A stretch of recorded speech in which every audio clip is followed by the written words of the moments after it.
Welcome to this lecture on sources of conflict. This source of conflict will explore the question of who decides.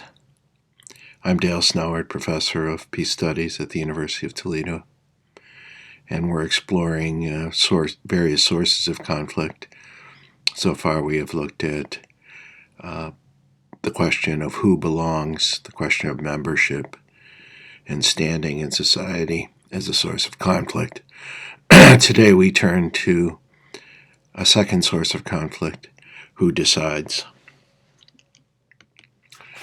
And this is a conflict. The conflict over who decides is a question of who has and who should have power, that is, decision-making power in society. Who should have that kind of power to decide the rules, the laws, the structure, the basic structure of society, etc. Who should, on a daily basis or monthly basis, have power to decide the course of the society. And conflict over who has this power of decision-making is perpetual in the sense that it is ongoing. It's an ongoing struggle over power. And this conflict centers on the question of political legitimacy, what constitutes political legitimacy, and in turn, what constitutes a legitimate distribution of that power, what constitutes a legitimate political power and a legitimate distribution of that power is the central question of who decides and a perpetual source of conflict in society. Power is the first question of justice. Justice refers to the question of what we are due and what we owe each other as matters of right, that is, matters of moral and ethical right, justifiability, including what our duties are, all under the circumstances of conflict. So the question of justice is what we are due and what we owe each other under conditions of conflict.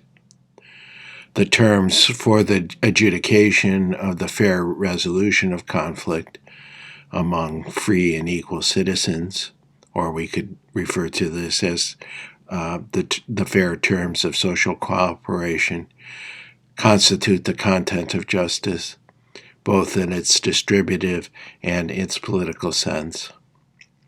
So the fair terms of how we go about adjudicating the fair resolution of conflict is the basic content of justice. And therefore, the question of who decides, who has the power to decide what the terms are, and on what grounds those terms are justified, is the first question of justice. So decision-making power, who decides, is the most basic question of justice, because the power to decide is determinant of all other questions of justice, of all other questions of what we are due and what we owe each other. So power is the first question, the basic question of justice. In that context, we can look at the nature of government and its power as a fundamental feature of government. Government is based upon the possession of coercive power. That is, the government issues and enforces laws and claims monopoly control over the means of force to enforce those laws. Thus, the government has the power to coerce its citizens into compliance with the law and has enforcement capability. This is a kind of coercion, a kind of coercive state power that's central to the idea of government. And the government, as a coercive power, is the only actor capable really with the capability of guaranteeing compliance to the law and thus to social order. So having citizens comply to the law generally is the basis of social order, and the compliance to the law is contingent upon the coercive power of the government. Individuals, as individual citizens, do not have the power or the capability to enforce the law. Only the government, the state, has that capability. And establishing such a social order, a legal system, requires that citizens enter into a social contract with a coercive power that can guarantee the social order through the exercise of its political power, including the use of force. However, while the power and authority of the state is a necessary condition for an ordered society, we need government. Anarchy is a state of disorder and violence. We need a government and government power to maintain order, social order. However, if the power and authority of the state is left unchecked, it has a strong tendency to become despotic, to become autocratic, leading to the domination and oppression of the citizenry. So while the coercive power of the state is required, is a necessary condition for social order and thereby for justice, it also needs to be checked, held accountable, in order to prevent it from becoming despotic, prevent it from producing domination and oppression. Domination can be thereby defined as the possession of coercive power without the consent of the objects of that power. And this domination is grounded in political inequality in the sense that political power is unequally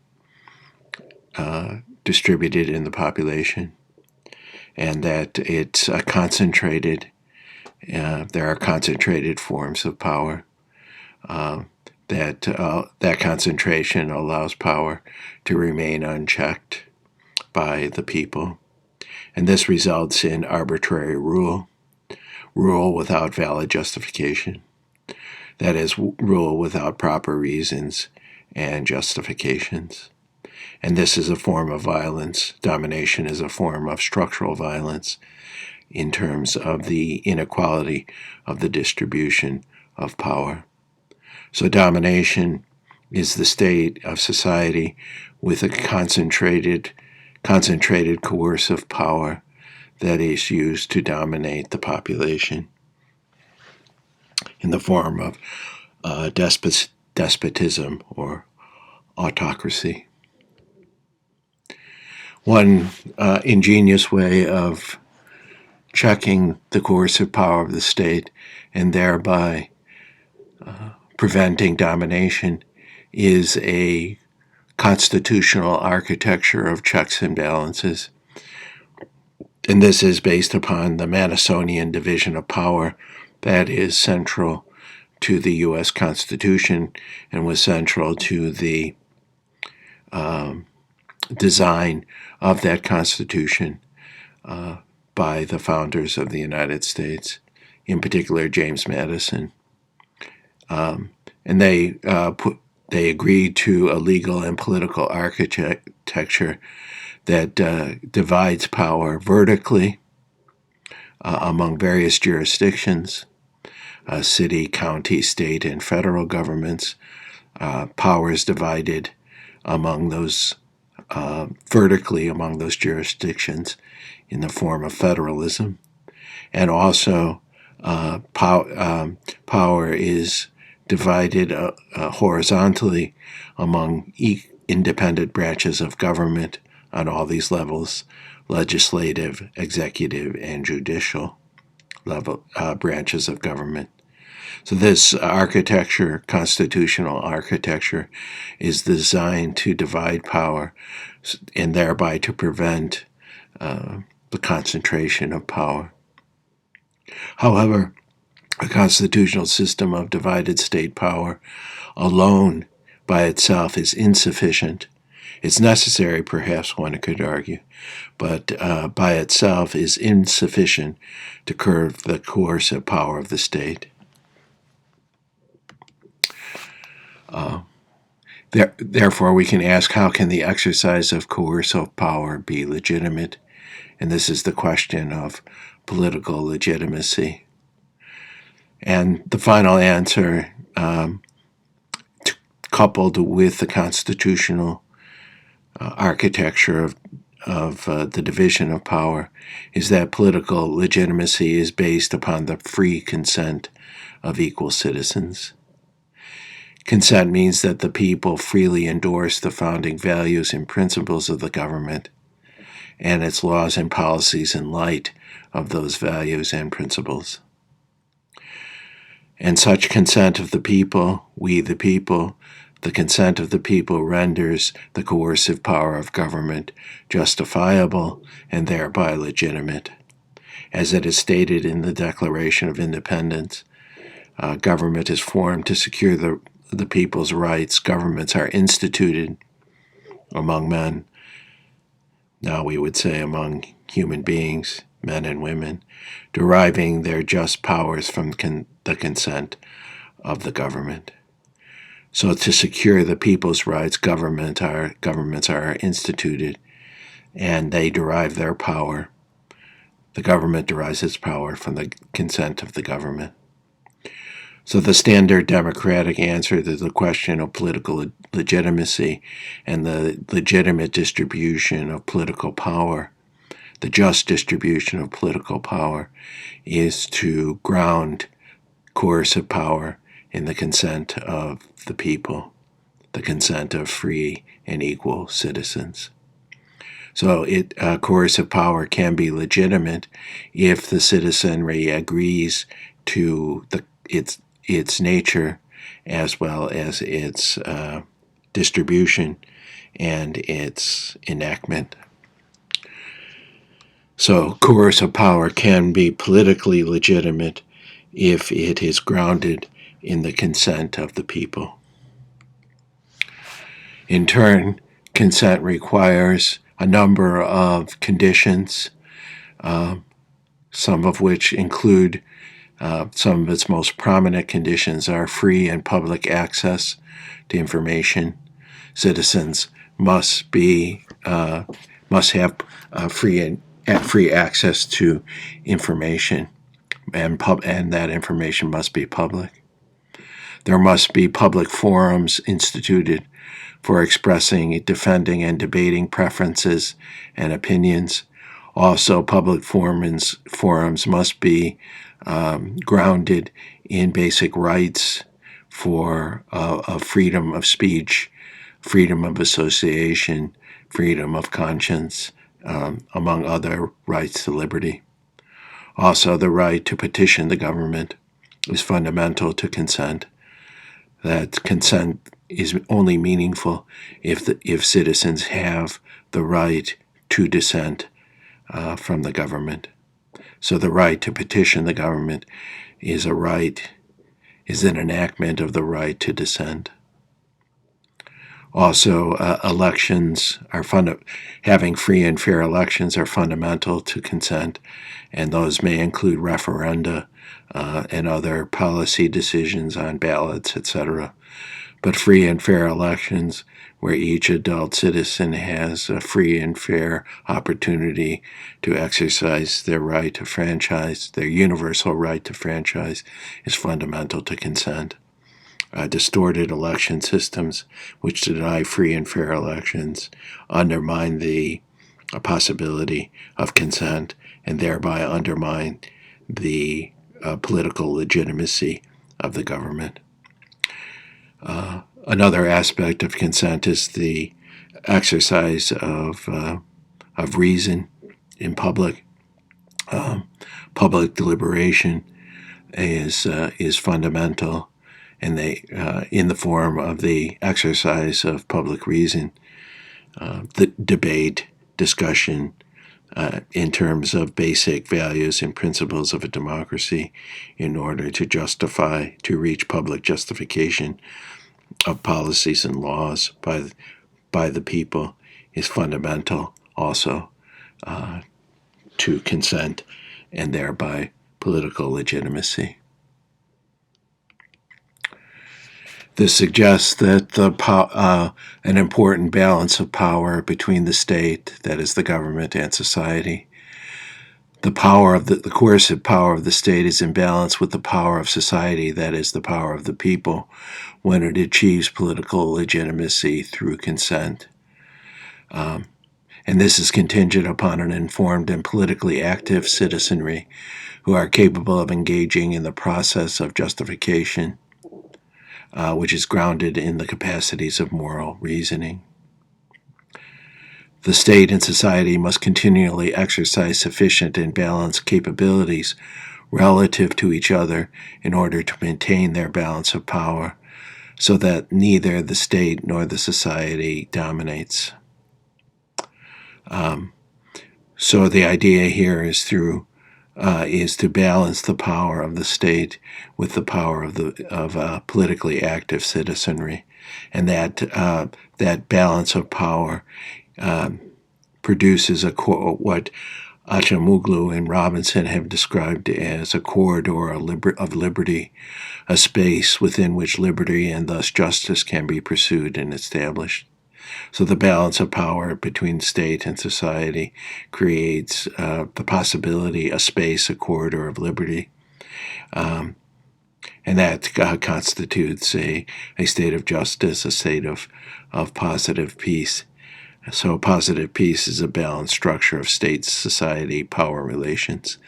This balance between the coercive power of the state and the consent of the people is the central structure that allows for liberty, for the possibility of liberty, and the possibility of equality, and thereby it is the answer to the question of who should decide, and potentially resolves the conflict, the power conflict that is inherent in any society. This is depicted by the corridor of liberty is predicted by this diagram. If the state is too powerful, if it's a despotic state relative to the power of society, we have an imbalance favoring the state and the coercive power of the state, which leads to domination and oppression by the state. If the power of the state is too weak, and the power of society is too strong relative to the power of the state, if it's not balanced, then we have a failed state, and we have the conditions of anarchy and the resulting disorder and injustice that results from anarchy. So a just, well-ordered society is necessary, and it is based upon a balance of power between the state and society.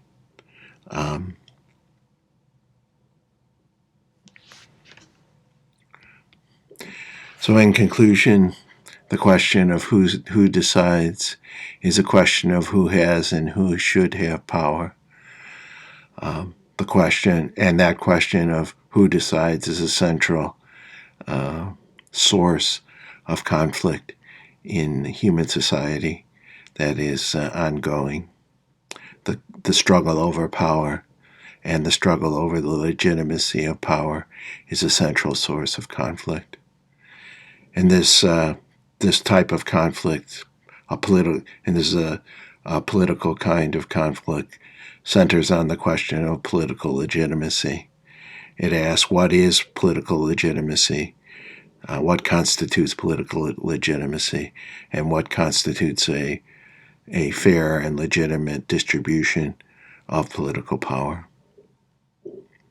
If the question of the distribution of political power favors a concentration of power where a few officials have power, if power is concentrated in a despotic state, then there is domination, and domination can be defined as coercive power of the government without consent of the people, and that results in its concentration and results in arbitrary rule. So we can then ask, how can the exercise of coercive power be legitimate? And the basic democratic, small d, democratic answer to the question of political legitimacy is that legitimacy is based in the free consent of citizens. When citizens agree to the power of the government, if they can give their consent to the coercive power of the government through various means of democratic processes, of deliberation, of elections, of voting, of dissent, the possibility of dissent, etc., as we discussed, then that consent and the requirements of consent result in coercive power being legitimate. And this results in a state of balance between the power of society and the power of the government. And when there is a balance of power, political legitimacy through consent is established, and this balance creates a corridor of liberty within which, and a corridor of a just, well-ordered society in which the fair terms of social cooperation are agreed to and enacted on a fair and equal basis. This requires the engaged and informed political participation of citizens as essential. The engaged and informed political participation of citizens is a necessary condition to balance the power between society and the state, essential for consent, and therefore essential for political legitimacy, the legitimacy of the state. So conflicts over power, conflicts over who should decide and who does decide, can be solved in a fair and just manner through the distribution of power to citizens, through engaged and informed political participation. Without the informed political participation of citizens, society will fall into domination and despotism. Thank you.